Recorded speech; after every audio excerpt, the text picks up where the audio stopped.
Hello, everyone. It's story time with Terry Joe.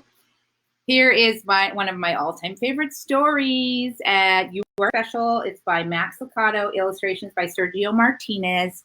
And I picked this story, even though I read it before, because it's my dear friend Bria Zoe's birthday. I don't know how old Bria is, maybe 25. She's definitely like a soul daughter to me. I have a very special friendship with her. I met her when she was 15 and in Puerto Vallarta, and she became part of Girl Power and just really an amazing light in the world. And I'm so honored and blessed to know her, so inspired and uplifted by her. She is this new generation that is just bringing the loving in such abundant and powerful ways, the loving, the wisdom, the caring, the kindness, the light. Oh my gosh. We are so blessed to have these young people with us that are carrying this really radiant light. So she's on Instagram. I don't know how you find her, but you could find her there, Bria Zoe. Okay. Let's see what our story is about. I think I need to turn this way because I'm learning. It's taking me forever to learn that I can actually read a little bit and show you the pictures, which is actually better, isn't it? You Are Special by Max Lucado.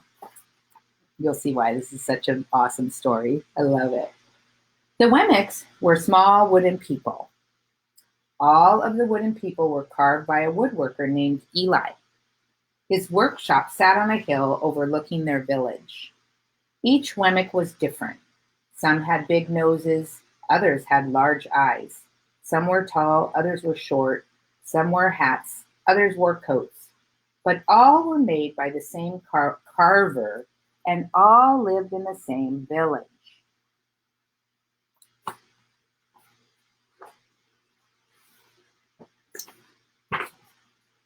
And all day, every day, the Wemmicks did the same thing.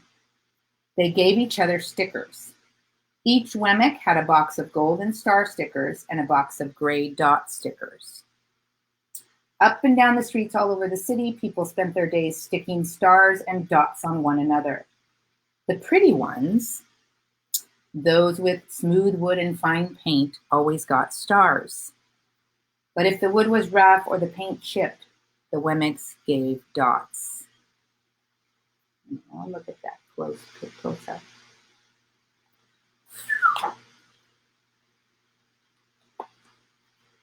The talented ones got stars too. Some could lift big sticks high above their heads or jump over tall boxes. Still others knew big words or could sing pretty songs.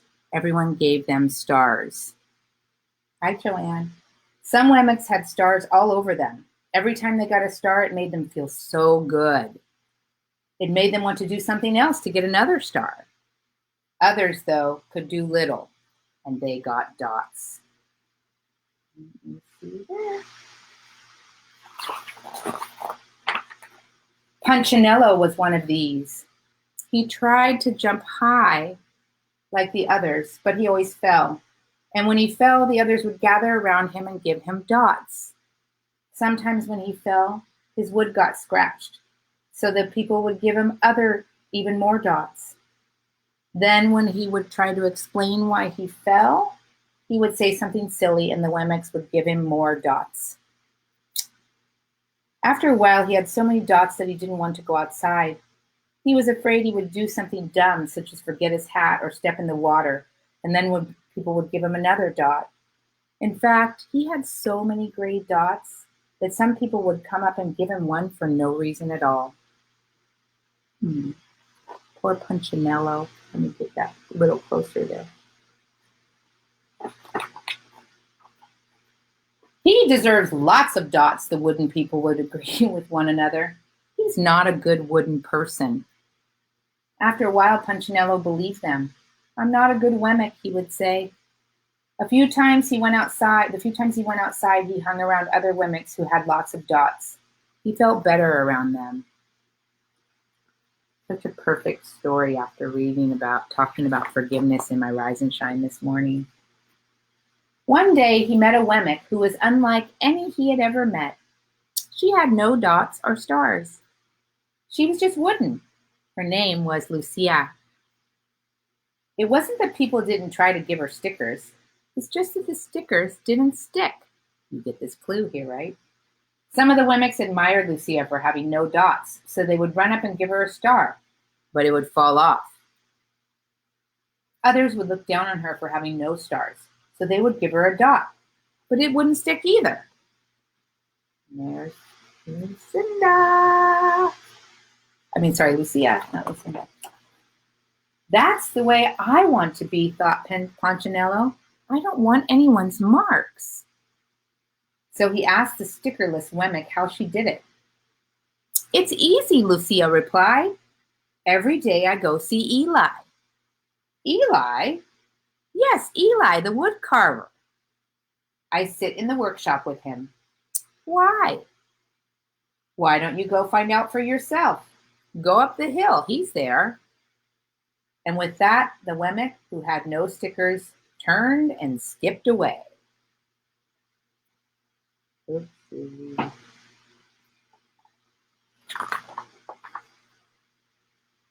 But will he want to see me? Punchinello cried out. Lucia didn't hear. So Punchinello went home. He sat near a window and watched the wooden people as they scurried around giving each other stars and dots. It's not right, he muttered to himself. He decided to go see Eli. He walked up the narrow path to the top of the hill and stepped into the big shop. His wooden eyes widened at the size of everything. The stool was as tall as he was. He had to stretch on his tiptoes to see the top of the workbench. A hammer was as long as his arm. Punchinello swallowed hard. Oh, I'm not staying here, he turned to leave. Then he heard his name. Punchinello! The voice was deep and strong. Punchinello stopped. Punchinello, how good to see you. Come and let me have a look at you. Punchinello turned slowly and looked at the large, bearded craftsman. You know my name? The little Wemmick asked. Of course I do. I made you.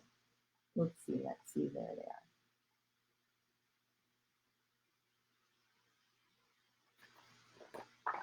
Eli stooped down and picked him up and set him on the bench. The maker spoke softly as he looked at the gray dots. Looks like you've been given some bad marks. I didn't mean to, Eli. I really tried hard. Oh, you don't have to defend yourself to me, child. I don't care what the other Wemmicks think. You don't? No, and you shouldn't either. Who are they to give stars or dots? They're Wemmicks just like you. What they think doesn't matter, Punchinello. All that matters is what I think, and I think you are pretty special.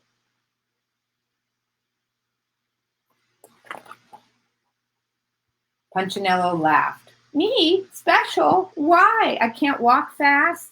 I can't jump. My paint is peeling. Why do I matter to you? Eli looked at Punchinello, put his hands on those small wooden shoulders, and spoke very slowly. Because you're mine. That's why you matter to me. Punchinello had never had anyone look at him like this, much less his maker. He didn't know what to say.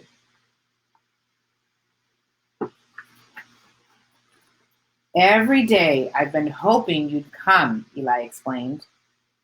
I came because I met someone who had no marks, said Punchinello. I know. She told me about you. Why don't the stickers stay on her? The maker spoke softly. Because she has decided that what I think is more... Oh, sorry, let me do my deep voice. Because she has decided that what I think is more important than what they think.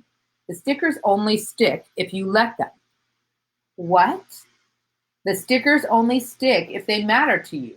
The more you trust my love, the less you care about their stickers.